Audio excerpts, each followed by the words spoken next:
A very good evening and welcome to Biz Talks. I know you're wondering if you're watching us from the MoneyWise channel, what's happening?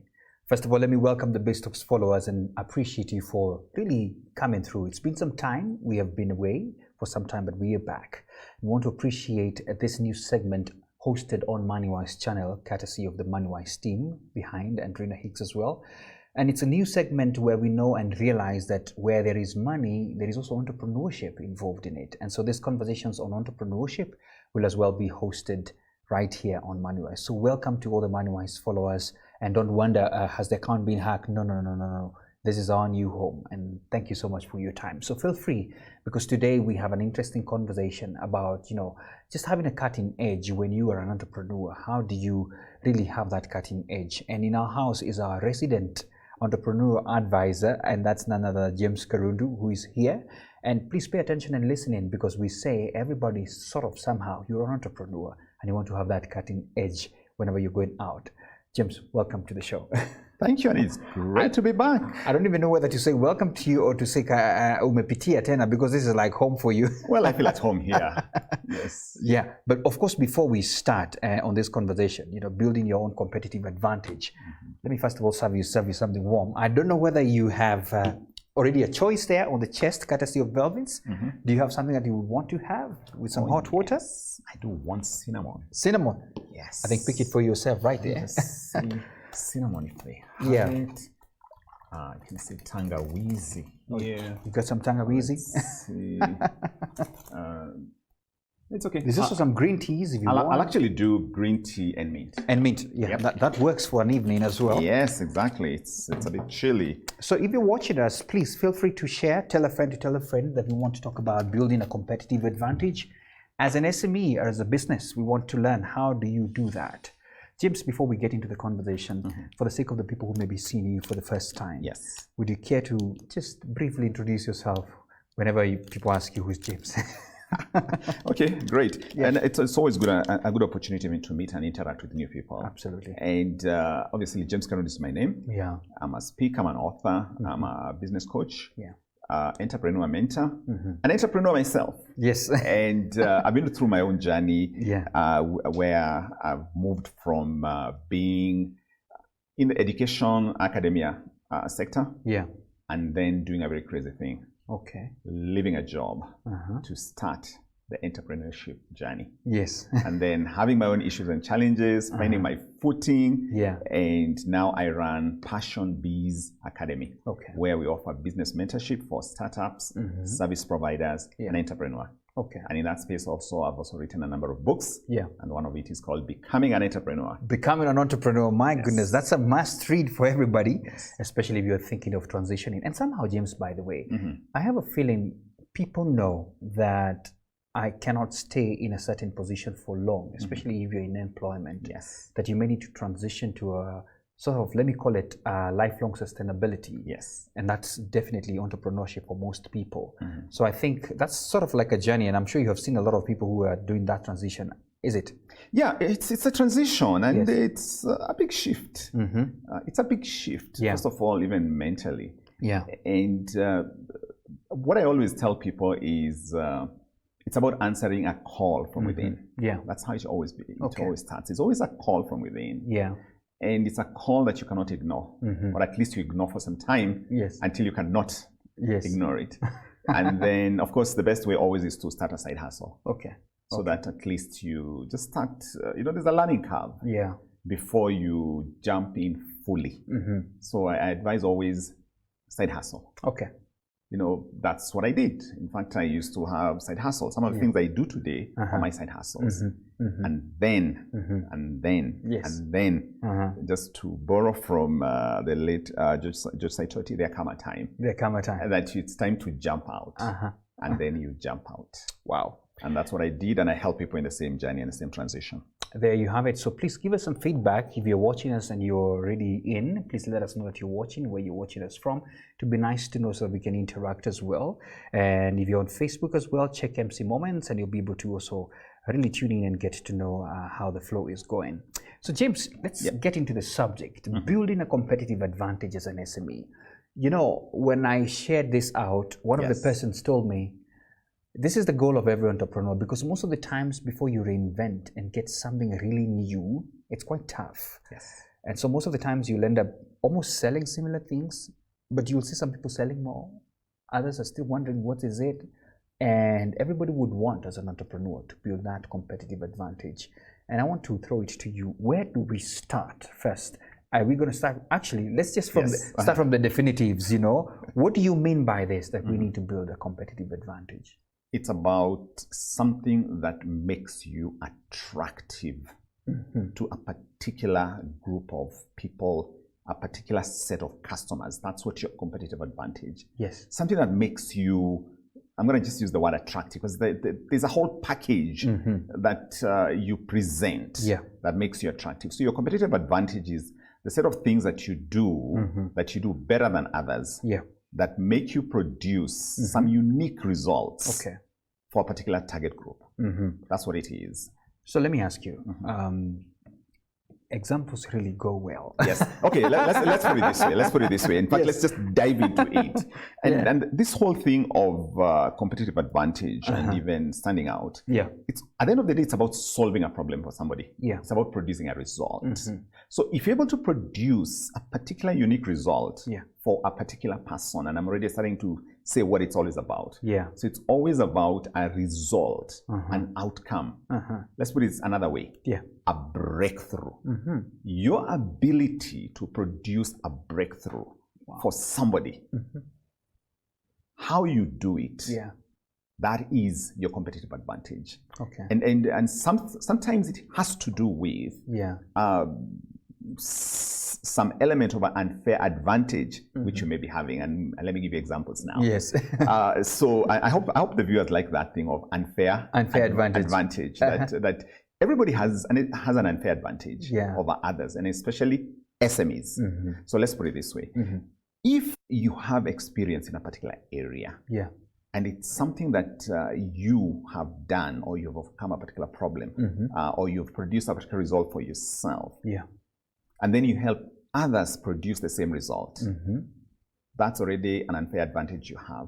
In other words, your history and your experience, your history and maybe the experience in helping people produce a particular outcome. Let's go into examples. Examples now. I'm always thinking in terms of somebody who, like a weight loss coach, for example. If it's a weight loss coach, maybe it's a gym instructor, this person has some particular moves he teaches people, or she teaches people. Absolutely. And also this person has a particular affinity towards a particular type of customer. Most customers, majority of them could be women, but maybe even men. So, and let me stay away from the women and just stick to the men. Stick to the men. So there's this particular gym instructor, this particular person who is able to help men of a particular age get fit and lose weight and keep it off. And maybe this person has done the same thing for themselves. So we said it's about an outcome, it's about a result for a particular person. The things that he does, whether it's the moves, whether it's how they think, whether how they feed, whether the exercise, the regime, the things that he does, those are his competitive advantage. And he has an unfair advantage because maybe he's in the same age group as the people that he works with. That is what I'm saying. They can easily relate with someone. Because as I was thinking about this topic, I was also thinking that competitive advantage also has another element of your deep connection. Your deep connection with your target group. That's your competitive advantage. You're right. Because you know them. You're able to connect on a deeper level than any other person. That's a very good example, because I'm imagining if it's a 50-year-old person and you have a 45 to 50-year-old instructor, you have a feeling they would understand you. They would not press you too hard, maybe, or something of that sort. They might tell you to start jumping, all sorts of things, and maybe you're not able to do that. Absolutely. But they have a way to help you produce the result. Remember, I said it's about a result. It's about a breakthrough. And this person may not necessarily do it in the standard way. because of the connection with the target group, maybe he has things that work for them. Yeah. Okay. Okay. Wow. I love that. That's a perfect example. So I think from where we are now, we understand it. We can see certain things that are really, let me use the word, unique to this particular person or the service provider or the business person that would now edge them in a way so that at least they have their way of doing their thing, their target and all that. Now let's go to the process of starting to identify this, because I know that's a place where some people are grappling and saying, listen, so where do I start with this? Where do I start? Great. I'm going to give you examples and I'm going to list some of them. That's okay. Great. So let me kind of just sidetrack slightly, because what I want to talk about is about mindset. Okay. Wow. Because there's an element of mindset there that if you don't have the right mindset, you will not be able to move to the next level. Okay.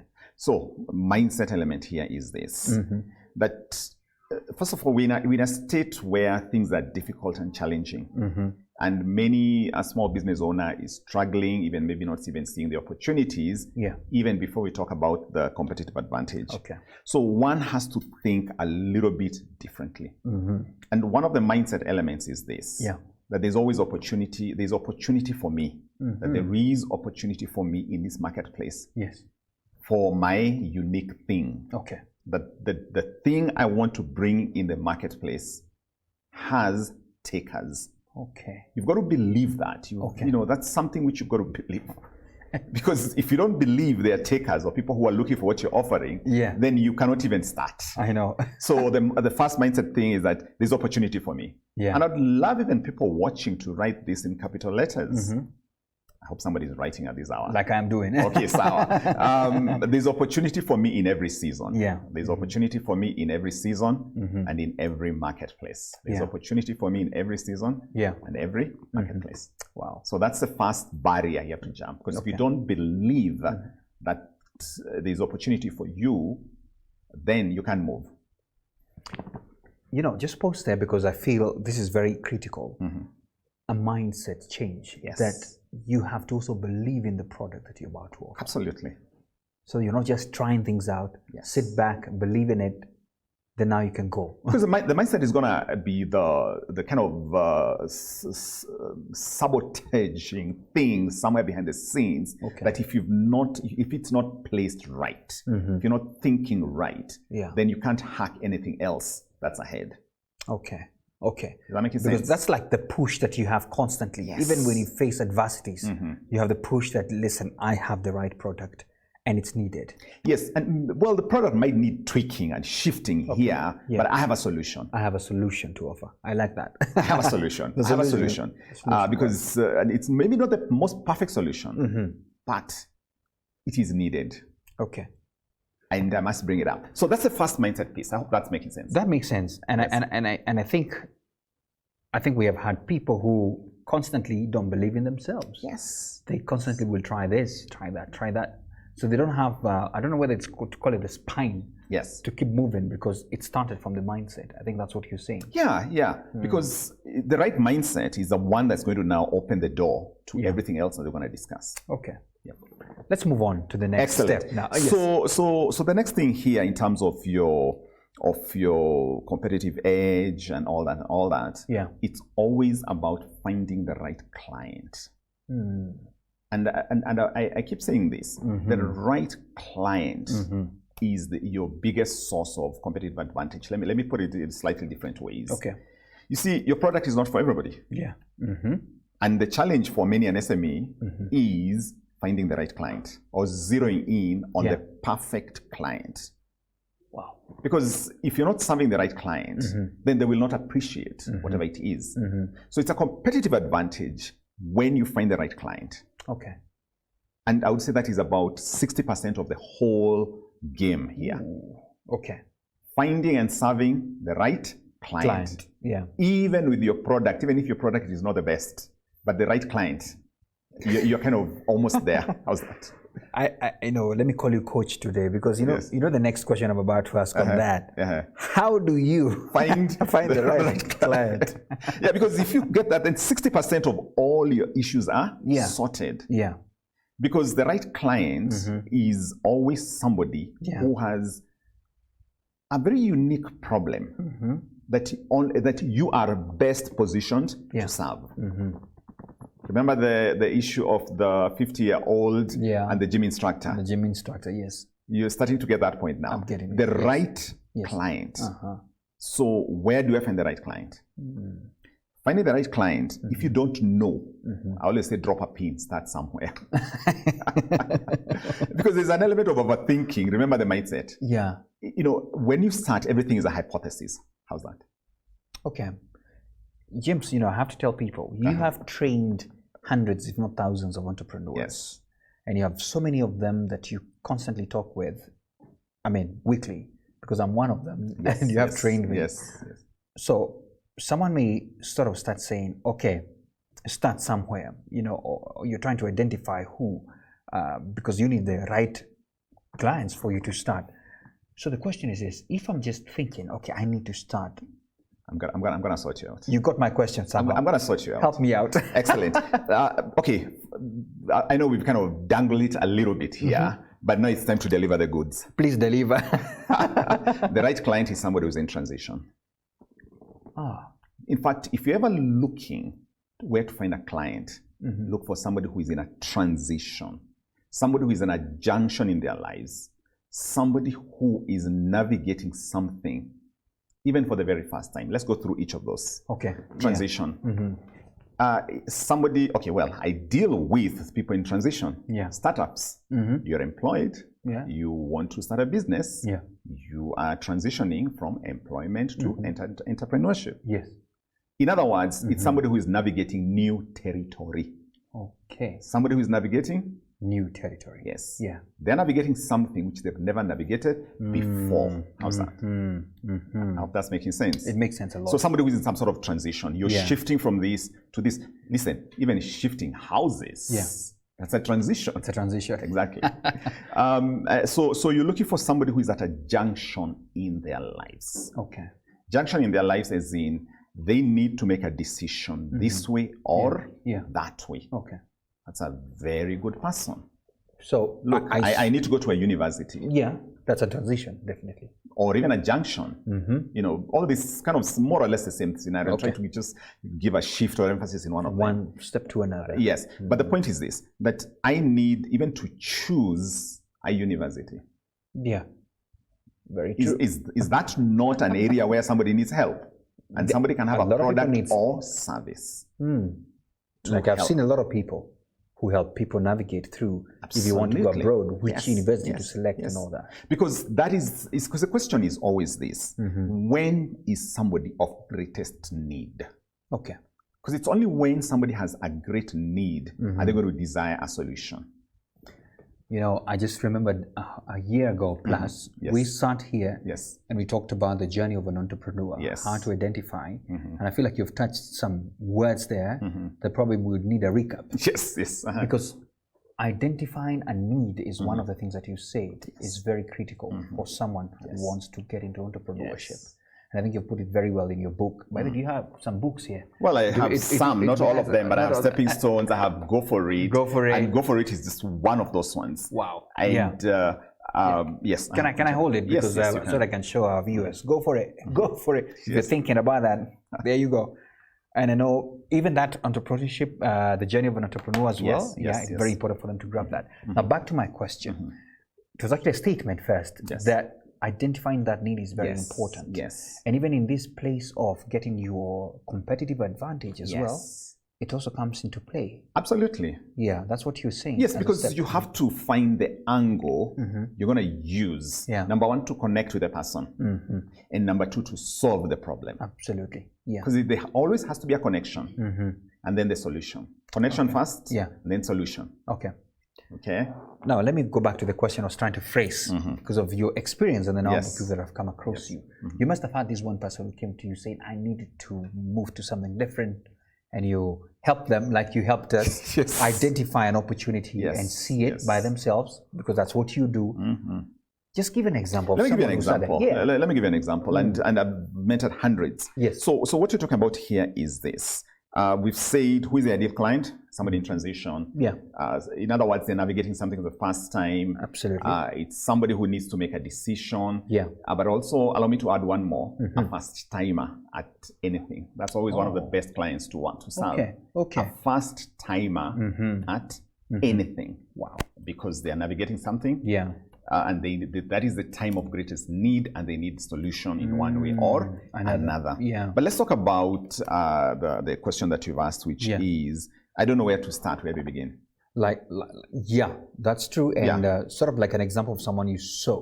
Okay, people who walked in with, shall we say, confused? Yeah, that's a good word, by the way. There's a season where you're like, now what am I doing? Exactly, and I meet a lot of that. Yeah. This is what I always ask people, and I'm going to give you a few examples. Yeah. But typically, everything always has to do with your own personal journey, and the problems that you have overcome. Yeah. And I've worked with a number of people, especially on money matters and finances. Yeah. And some people, I have this specific person, names will not be said. Don't say names today. But this particular person was working in the financial sector. Yeah. And one of their biggest challenges, the thing that had kept them there, was the issue of debt. That is the thing that really had kept them there. It's somebody who... A lot of people are there because of that. Yes. So this person had discovered a talent. That they were not natural trainers, but somehow they found themselves always being told to show the new people what to do, train the new people. And then they started realizing they have something there. Yeah. That thing of training and engaging. And then they would always desire, they always think, I really need to step out. Yeah. But the one thing that kept them there was the issue of what? Debt. This person came to one of my free talks. And I don't even know what I said, but the person waited for me at the end of it. And they're like, wow, today you've hit the thing that has really, really held me back. Yeah. And then the question is, where do I start?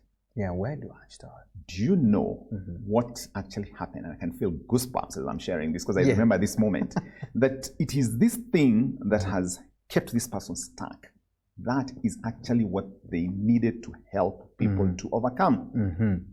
Wow. So the person ended up starting a debt management service, and they teach people how to get out of debt. Yeah. Absolutely. You're getting the point now? Yeah, I get it. That sometimes it's the very thing that you have struggled with that has the answer. Yeah. And sometimes the obstacle minor is the way. Is the way. Yes. So that's an example of somebody who at first they did not know. They didn't know. Yeah. But suddenly they realized it is this thing that I've struggled with. Yeah. That I need to actually show people how to overcome. Wow. So sort of what you're saying is that everybody within themselves, they have it. They have it. Yes. And it's, in fact, I keep saying this, and I think this is going to be so interesting, Maina, that sometimes it's not about what you don't have. Yeah. It's about what is already in you. Wow. And most of the times you have to dig deeper within. Okay. So some of the processes that we take people through is that thing of looking deep within. Because it's usually there. Yeah. But maybe, remember we said the mindset thing? Yeah. There's always fear. There's always that thing of seeing other things in the marketplace. Maybe my thing is not going to be good enough, and so on and so on. And today we're discussing about competitive advantage. Absolutely. Absolutely. It is only when you bring that thing that is inside you, that crazy idea, that is the one that you bring out. Okay. So two things that I've taken so far, so good. I mean, we've talked about mindset. We talked about finding the right client. Have we exhausted yet? No. Okay. I was just about to. So we have the correct mindset now. We have identified the clients. Yes. Somebody in transition. Yes, somebody in transition. Somebody who I am best positioned to connect with. Yeah. and help them overcome that problem in a very unique manner, better than anybody else. Absolutely. Yes, continue. Okay, so now I want us to go to the next step now. Because now I'm seated here and I'm feeling like that entrepreneur already, because we're calling anybody, you're an entrepreneur, you have it. That's the point. So you have the mindset, I'm good to go. I believe that I've seen that solution that I need to offer. I got some clients here. And even if I don't have them ready, I have that one, the pin. The one, yes, drop the pin, start with one. The one person, right? Yes. What next? Great. So again, a slight mindset issue and then the answer. That's okay. Seek to serve fewer people, not more people. It's a little bit counterintuitive. Remember, this is about competitive advantage. Yes. Seek to serve fewer people. Fewer people. Deeper for longer. Wow. Hey. Got that? All right. Yeah, I get it. You know, it's a bit counterintuitive, but that's what works. Yeah. You see, remember, today's conversation is about competitive advantage. Absolutely. So seek to serve fewer people. Seek to serve fewer people. Meaning you're serving the right clients, but you serve them deeper. You know, you're able to solve their problems with depth when they are few. You know, why? Well, maybe your product can reach everybody. Yes, just assuming. Let's go deeper. Yes, and then you see a lot of breakthroughs take time. Yeah, a lot of transformations take time. But when you get it right, that person becomes your evangelist. Are you seeing? You've converted someone. You've converted, they become your what? Evangelist. Absolutely. In fact, I want to give a ratio. I'm a mathematician, don't forget. Yeah, I remember. So in today's marketplace, you need to talk to 10 before you get one perfect client. Wow. It is that one perfect client that you serve and help experience a tremendous breakthrough that is going to get you 10. So it is 10 to get one, and then that one gets you 10. I don't know if you see my logic here. I like the mathematics already. Well, yes, exactly. So seek to serve fewer people, serve them very well, serve them better than any other person.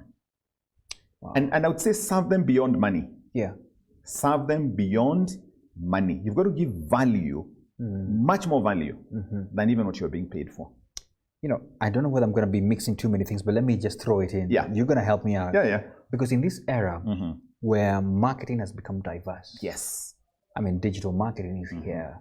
I can just pay a few coins and I'm reaching thousands and the likes.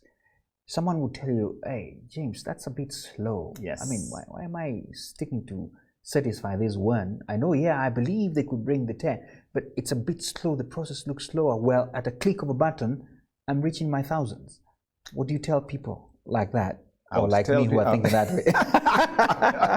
I like the confession. Yes. I like the confession. Well, there's an element of truth of that. Yes, indeed, you do need your message to hit a lot more people and so on. But there is one thing that message cannot do with all those people simultaneously, to create a heart-to-heart conversation. You know, right here we are speaking, heart to heart. We are close to one another. Yes. We're having, eyeball to eyeball, and this is really, really amazing. Yeah. You see, you cannot be able to have that with, everybody at the same time. Yeah. And when you say SME, we're talking about especially people who are starting out. There is higher level strategies to have the same impact that involve some of the conversations that you've raised. Yeah.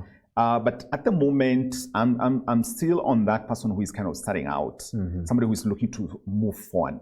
Yeah. So, and listen to this, Maina. When I say that one person, I don't mean one person. I mean, you can also serve several others. There could be just a bunch. It's not necessarily that one person. Yeah. But the point is this. Of course, obviously, my point is this. Don't seek to grow too fast. Okay.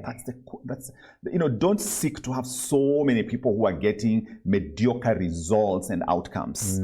It is better to, narrow it down, niche down. Yeah. Have fewer people who you serve. Yeah. Obviously, fewer is relative. I mean, fewer for some people it could be 100. Fewer it could be 10. Yeah. But the point is this: you want to do a good job. You're right. Today's conversation is about competitive advantage. Absolutely. Yeah. And competitive advantage is about results.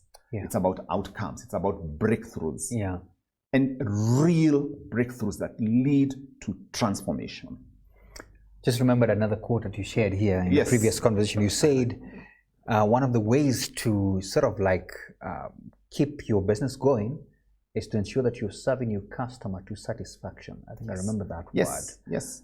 And you know, it got me thinking, because I went back to the drawing board and started asking myself, who are my customers? Are they satisfied? You know, that's what I'm saying. You know, you hit me hard, and even today you're hitting me again. So when we talk about that, because I see that service, as you've put it, is actually a competitive advantage. It is. Because it's about connection. It's about emotional connection. And you see, nothing beats that sense of how somebody receives you, how somebody understands you. And one of the biggest challenges that we have is we feel they don't get us, you know, out there. Yeah. So imagine a scenario where somebody feels they get me. That's nice. And you cannot lock them for life. That's my point, yes. So remember we said mindset. Yeah. So I want people to get that thing of serving fewer, deeper for longer, so that they can be able to produce the same results at a cheaper price, because it's a referral from a satisfied customer. And even, you know, I've noticed as well, I mean, I think entrepreneurship is interesting. Yes. There are people who will stick with someone, even though probably their service or product is quite expensive. Yes. But they're stuck there because I don't know whether it's loyalty or what it is, but I have a feeling it's because of this service that they get, which is the competitive advantage. The service. We're human beings. Yeah. And we love it when we are treated well, understood. Keyword is understood. Okay. And there's a day I was teaching marketing and sales in a real estate company here just the other day. And what I was sharing with them, I want to share now, that people don't buy because they understand your product. They buy because they feel understood. It's not about feeling the product. No. It's, I feel understood. That is what I'm saying. Ooh. Okay. Huyo ndio anatujua. Ananijua. This person knows. They know me. They know me. How's that? You know, I'm just forced to give my personal example. Then correct me if this is in line. Yes. I've had a Kinyozi. Yes. You know? Oh, yes. He's been with me for the last decade plus. Yes. The guy does not have those massage things. He doesn't have all those things that I see people talking about. It's just a simple place. I just go. Then after that, I'm slapped nicely with my spirit. I'm good. And I find it so okay. Why? Because when I sit on that seat, I actually sleep. He will not do some crazy things on me. I have tried sometime. I've been forced sometimes to try some other place. Then you're like, what's all this? You know, I know I'm going to pay for this, but what's all this? You see, the human need is very interesting. That there's something we need, and we need the way we need it. Yeah. This guy, he understands me. Yeah. I can be at home. No judgment. I know. And the guy doesn't have all the sophistication. And I close my eyes, he will not do a mistake. Can you imagine? Just knows it. And he doesn't have all those other nice, fancy things elsewhere. I know. So this is very interesting, because sometimes we look at what we have and we're thinking like it's not good enough. Yeah. What should be good enough is the connection. Wow. The connection. That is what you're talking about. Serve fewer, longer, deeper. Get connected like this. Wow. They're going to refer you to others. Yeah. At a much lower cost. You know, there's a word you use in them, and I feel like we need to sort of as well tap on it, because I think you as well are a big proponent when it comes to referrals. Yes. And is it that, as I said, going back to the new ways of marketing, where we want to throw ourselves everywhere to everybody because we believe they're potential customers, which is not bad, as you've said. But there's this powerful one, which I hear from your end. The referral one comes with much more trust, tried and tested way. In your opinion, should the two complement, or is there one better than the other? I'm just okay. This is today it's hybrid. Today it's mixed grill. Yes. Today it's a combination of everything. So each has its place. Okay. Each has its place. Its place. Okay. But at the end of the day, a referral from a customer who has had a transformation is worth all the advertisement you can ever do. You're right. Yes. You're right. It's true. The reason why I asked that is because personally, when I look back at our business, referrals have really worked. Yes. There were not many questions asked, especially when it came from a trusted source. Absolutely. So work on that. So let's get to now we have done stage. Well, we've yes. Okay, continue. Have we mixed this stage? No, three? This is good because there's one more thing I want to talk about. Please go ahead. You see, at the end of the day, it's about your competitive advantage. Yes. Which is still the next step in this conversation. Yeah. Has everything to do with your offers. Your offers. Okay. You see, people buy offers. We normally think people buy products. People don't buy products. They buy offers. So for you as an SME, your ability to create offers that are mouth-watering, metaphorically, is what is your biggest competitive advantage. Okay. And I want to give an example. Give an example, please.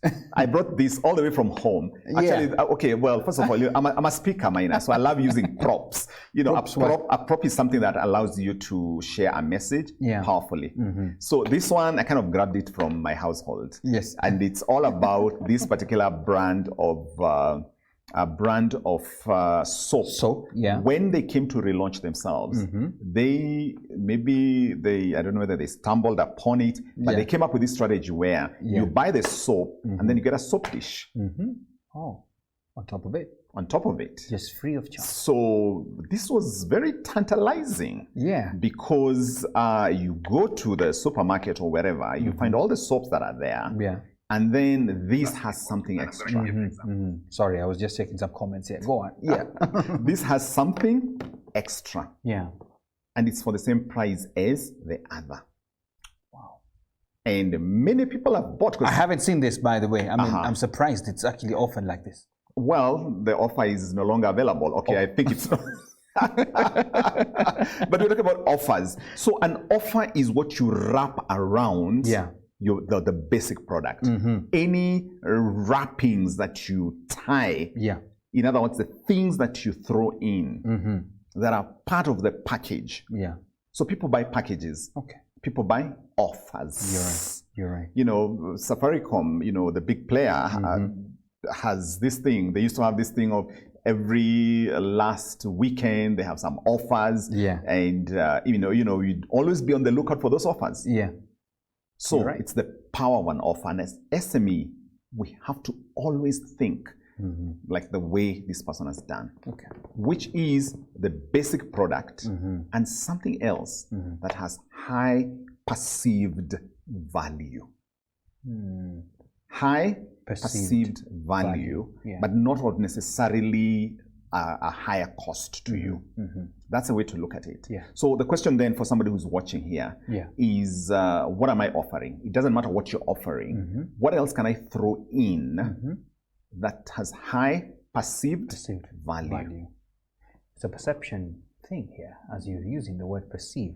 Yes. Because when I look at this, let me just grab it. When I look at it, I see, because most of the times, if I buy soap, I love to think, where will I place it, especially after my showers or using it, you know? But now, there's a coupon here already for me. Yes. It's covered in, you just wrap it up and in fact, the utility value of this is very, very, very high. It's actually well done because, you know, water will seep out, everything up. You're essentially getting almost like 2 for the price of 1. Wow. So this offer becomes very good. And I like using this example because it's quite practical. You're right. And it's about somebody thinking, what else can I put in? If I'm selling a book, for example, if I'm selling this particular book, what else can I add to this? Yeah. Can I add a free 30-minute consultation? Wow. Wow. Yeah. You're getting the point now. Suddenly, you're getting a lot more from the purchase of this. Okay. Yeah. Schools are doing that, where you find they're saying they're having, I think, rollerblade trainings and those sort of things. Yeah. That's an example of creating offers that you find. I'm getting a school, and my child is also going to get, previously I think it was French or something like that. But that's the same mindset. So as an SME then, as a competitive advantage element, you have to think of your offers. Think of what you're offering. But the keyword is the offer. That's the offer. People don't buy products, they buy offers. And how do you know what's going to work? You don't know. You test out different offers. Okay. And you may even want to increase the value of the product and then throw in something that makes it tantalizing. You end up getting even more money because that deal looks good. Okay. We all want a good deal. That's true. So let the person feel they're getting a good deal. Wow. That's true, by the way, because I find myself whenever I'm trying to purchase something, what slightly extra thing is there? You want to think of that, and then you feel valued that there's people. Yes. That's why you'll see products sometimes. I think yesterday I was in the supermarket and you could see a box of biscuits saying if you buy these 500 grams, you get sort of like something else. Right? It's something just something extra there. You feel like, okay, or even if it's cooking oil, they have attached another smaller. Oh yes, I like that. Thinking, okay, this is good. This is good. I'm getting more. So, and I want the SMEs to learn from the big players. Anything you see being put on the supermarket, that's a good lesson for you. How they have bunched this and this. Always watch and ask yourself, how can I do the equivalent? You can't do the same thing. This is a big company that has budgets, research, etc. But if you see it working, please know it's not by accident. They work. Remember, people buy offers. They don't buy the product. Yes. People buy offers. Whoa, what's your offer? Thank you. That way. And just a quick one, Minor. If somebody doesn't know what to do, always create a monthly offer. Test it out. Just say, if you don't know what to do, just say, in fact, this is what I teach my students. This is what July. Say, we're having a July offer. We're having a July offer. And if you want, you can target a particular group and say, we're having a July offer for new moms. Okay. That's the last bit on segmentation, that. So because it's an offer, remember it's the product plus something extra. So sometimes you may want to target, and I want the viewers to know you're always testing out. Everything you put out is a hypothesis. You're testing it out. And money in the bank is always the proof of concept. Okay. So can I ask a question? Yes. When you're giving these offers, let's say it's a service, maybe you want to train people on some soft skills, maybe. Because sometimes I do that. That's why I'm asking these things. So if you're doing that, do you give it absolutely free, or do you subsidize it, or what do you? So how does it work? Let's we say let's be practical. And even in as we continue some of these, I would really love even to get practical questions. But let's talk about training. So right. how can I package my training to look tantalizing? So one of the challenges we have is SMEs. We are not able to distinguish and separate all the elements that are involved in a training. If somebody is taking notes, I would want them to think of it as value points. So you would want to start looking at what are the value points in this training. What are the value points? Where is the value? What is the value element? What are the points of value? Oh, I've said it so many times, but I'm sure I want to see kicks off. So, but what are the value points? You might not think about it, but the truth of the matter, even in a simple training is whereby you go, you do some ice breaking, and then you do your thing. You teach, and then you have a Q&A, and then maybe you might even have some specific coaching element with somebody. Those are so many value points. Absolutely. Let's talk about this. The icebreaker that you did, that is a value point. Oh, okay. Yes, it is. It is. Yes, it is. And it can be quantified, time-wise and money-wise. Very true. I'm going to do a 30-minute, I'm going to do a 10-minute icebreaker worth pick a figure from the air, 5,000 shillings. Okay. If people are mechangamka and ready to learn, is that not a breakthrough? It is. Have you ever gone to a training whereby even by 10 o'clock people are just there? What did I do to myself? So that's a value point. Yeah. The delivery of content, let's say for 3 hours, that's a value point. Okay. By itself. Can I put you a bit on the corner? Go. Because I think once in a while I see you do even free talks, because I'm a convert of your free talks. Okay. Yes. Is that a value point? Let me explain this first, and I'm going to come to that, and I don't know how much time we have. Yeah. Yes. Let's go. Okay, great. Today we're in class. Yes. Okay, so the free talk is something called a lead magnet, something that allows me to attract leads. Okay. So the free talk is a slightly different conversation because it's a lead magnet. It is, again, a tantalizing offer. You're getting the point now? Yeah, it's an offer. It's an offer. It's an offer. Come and learn for free. Okay. So when somebody shows up, then I am able to offer value upfront. And then I suggest, let's have more coffee dates and interaction. You know, coffee dates metaphorically. Yeah. And out of that, we can discuss how we can work more. But back to the training. So out of that training, let me tell you what can be now. You can say a 15-minute consultation. You know, that I'm giving a 15-minute consultation. It's free. Yeah. A 15-minute consultation that is free. It can be done something. You can also offer a 1 hour review, a 1 hour 30-day review.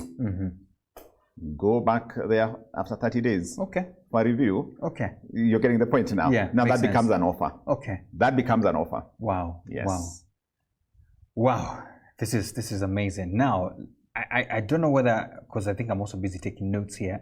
I'm seeing your points. And Grace, let me know whether you're getting us clear now. Let me see whether there's any other person who's asking any other question. Before I get into the question, oh my goodness, time is actually flying. We have about 13 minutes, so feel free to ask any question that you have. Feel free to ask any question that you have right now, so that at least you can get to learn. Today we're talking about building a competitive advantage. But before now we jump into the questions that may come through, let me know from your end now, James. We have, I think from where I am, I don't know whether I'm a good student when it comes to taking notes. I have 4 points so far. Actually, there are 5. Because we talked about mindset. We talked about getting the right client. Yes. Talked about seeking to serve fewer people. Yes. Deeper, for longer. Yes. And then your offers that you're giving. Exactly. Then now we're talking about what is your value point. Yes. Right? Yes. So, what's the question? Are we good now? Are we good now? Are we good to go? Are we ready to hit the market with a competitive advantage with that, or there's still something else? Well, there's still something else. There's still something else. And you stumbled upon it. Oh, I did. You stumbled upon it when you asked me about my free talks, actually. Yeah. Because you must have an attraction. Yeah. You must have an attraction system in place. Notice what I said. Yeah. Attraction. A client attraction system in place. Yeah. Yeah. Because you said, remember, you've said all these things we've said. The next thing is this: you don't want to chase the people. Instead, it would be fantastic if they can raise their hand and say, "Take me." Take me. Okay. So you must have somewhat client attraction system. All right. So how do you attract clients? Can I share that? That's the next question I want to ask you. How exactly. do you get there? Let me talk about somebody I met yesterday. And this person is starting a school in one of these many places on the eastern side of the city, one of these many estates there. So the person is starting a school. So the question is, so yesterday I was in a business networking meeting, and the person said how they're starting to put posters, that's the usual thing, and so on and so on. Because it's a brand new school. No one knows you. Yeah. So they are starting from scratch. And they, of course, it's a big vision. But like most school scenarios, they are doing the right thing starting from kindergarten. Okay. And they're looking at getting their first few students now, even between now and even the end of the year, so that in January they can have a proper launch. Yes, we are together there. Yeah, we are together. So then the question is, all the conversations of competitive advantage, we've said all that, kick in, including what we're talking about. Okay. So in this case, then the question would be in terms of mindset. The person must know or must think that there is opportunity for me in this marketplace. Whether there are other bigger schools or established schools, there is my opportunity in this marketplace. And then they must start thinking in terms of what is the right client. Yeah. See? Yeah. So what is the right client? So this is a new school in a fairly established, developed area. So it's not necessarily, if there was no school, then that would be, you would be the go-to person. But there are many other schools. So the question is, why should somebody come there? See? So the person must start targeting the right person. Okay. Who is the right person? They're starting with kindergarten. Okay. So they are typically targeting, new parents or parents with toddlers, people who are likely to start thinking of daycare and kindergarten. Absolutely. So, but also, who would be the right client for this person? Remember we said, think about your own journey.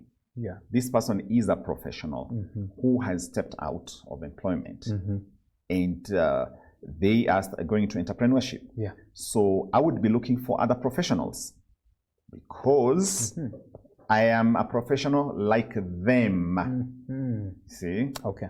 Now, the only bit which now I kind of differed in terms of strategy with what they were thinking, which is the posters and so on. Yeah. And, trying to, okay, first of all, you need to do that. Obviously, you need to have visibility. You need to have visibility. But how can this person attract those people? Okay. Which is where we are in the program now. Okay. Attracting.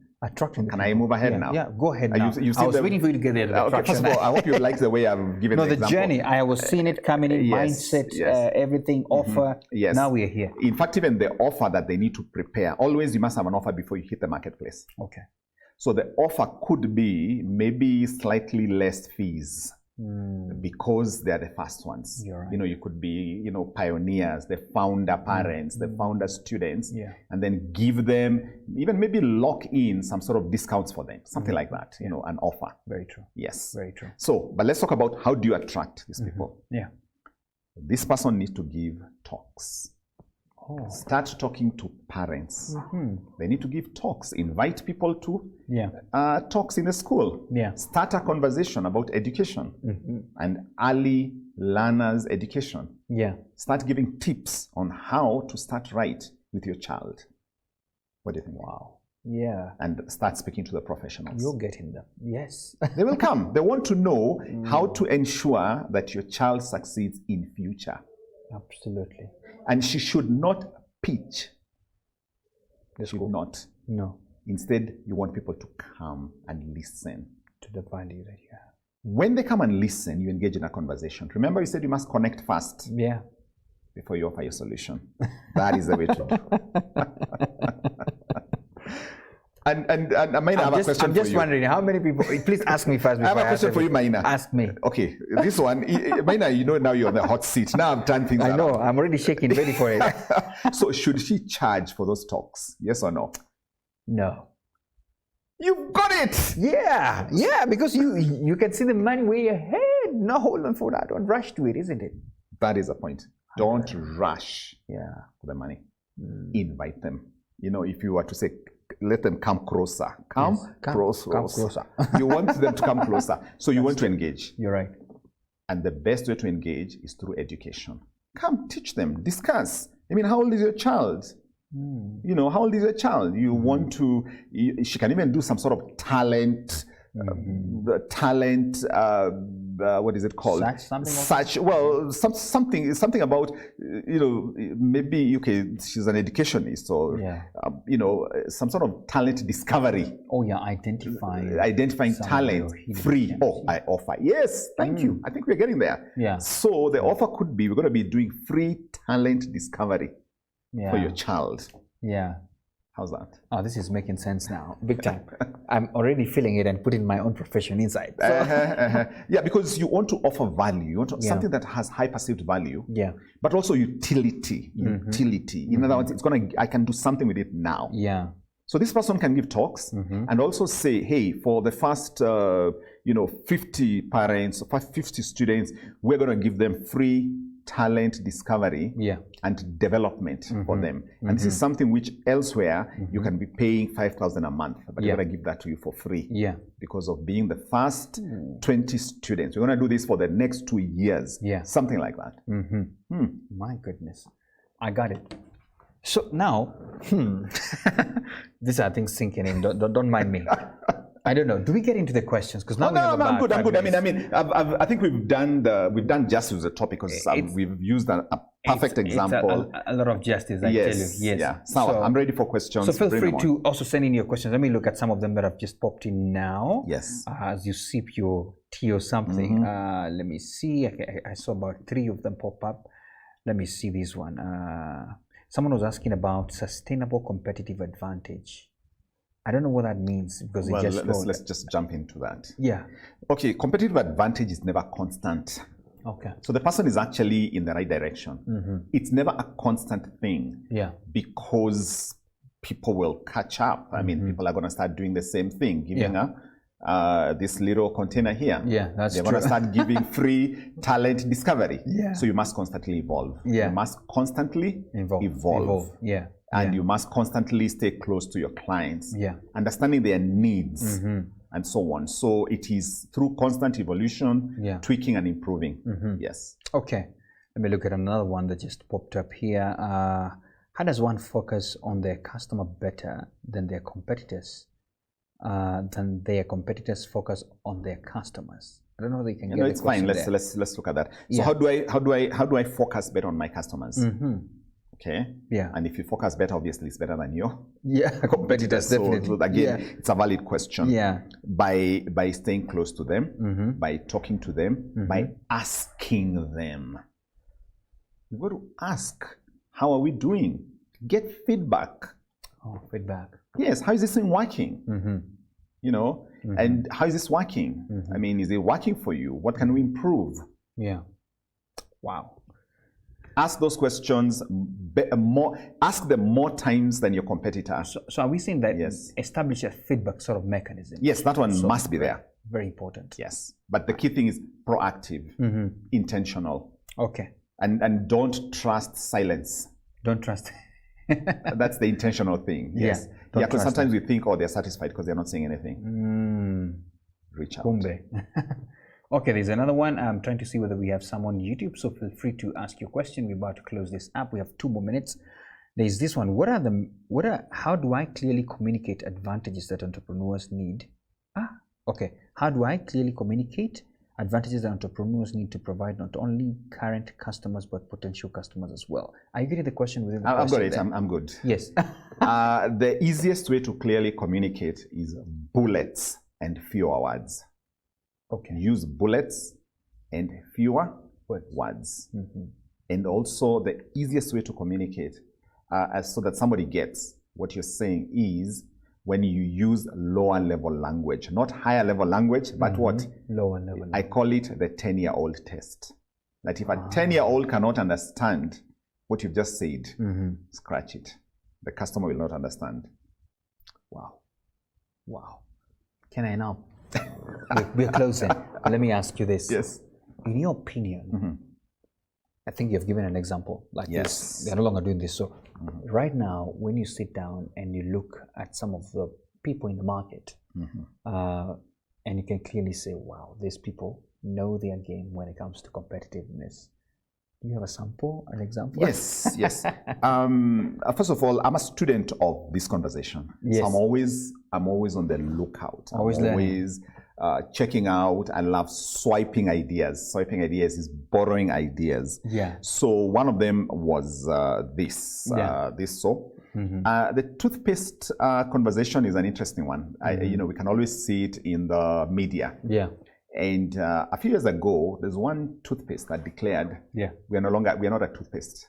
Oh, we are a tooth something. You know, it's like creating a category for themselves. Yeah. We've seen some of the toothpaste that deal with sensitive teeth. Those guys have clearly cut out a niche for themselves, and they even use doctors' endorsements in it. So the toothpaste industry has done a pretty good job of that. Okay. Yes. Okay. Yeah. Wow. There you have it. It's 8:30, and we want you guys to have their dinner and have their time with their kids. I think kids are on holiday, so I just want to appreciate you, James, for always coming through. You know, I mean, this is a class. And thank you so much for your feedback and the lessons. All of you who are giving salutations. I just focus on questions today. Okay. But thank you so much for that. And thank you so much for always being here, James. You're welcome. I'm happy to be here. There you have it, guys. Competitive advantage. And I hope you've taken a few things home. Because right now, you can't say that you're still going to be stuck where you are. Did you take your notes? I'm not going to read for you, but I'll post later on. But I hope you did. I am already here thinking of what I need to do to be better than that. Of course, special shout out to all the MoneyWise followers. I know you're wondering, if you're still wondering what's happening here. This is our new home at MoneyWise, and we believe that where there is money, there's entrepreneurship, and they also need to get to learn a thing or two. And today we had James Karundu, who is an author as well, speaker, and a trainer as well. He has authored several books. Go For It is one of it. Amazing book. Wow, 10 secrets to a happy and fulfilled life as you do what you love. What's in the book, James? There is a Stepping Stones for Top Achievers, an amazing one as well. I have it. I even have that other one. Then there is a Daily Growth Challenge, a 21-day personal transformation journey. And then there's the bigger one, the other one for entrepreneur. Becoming an entrepreneur. Becoming an entrepreneur. Out of print at the moment. Yes, out of print. Hey, out of print. You better look for James Karundu, wherever he is. How can people find you, by the way? I like people going online. Yeah. And I like people looking for me on my IG. Yeah. At James Karundu. James Karundu. James Karundu on IG. James Karundu. And I really need people to use, this is what, BizTalks? Yeah. They need to put that BizTalks, so that if they do that, then I know it was from this particular view. Make sure you say it's courtesy of BizTalks. I watched you at BizTalks. It's a referral. Anyway. Yes, thank you. Thank you so much. So for us here at BizTalks, it's bye-bye for now. Thank you so much.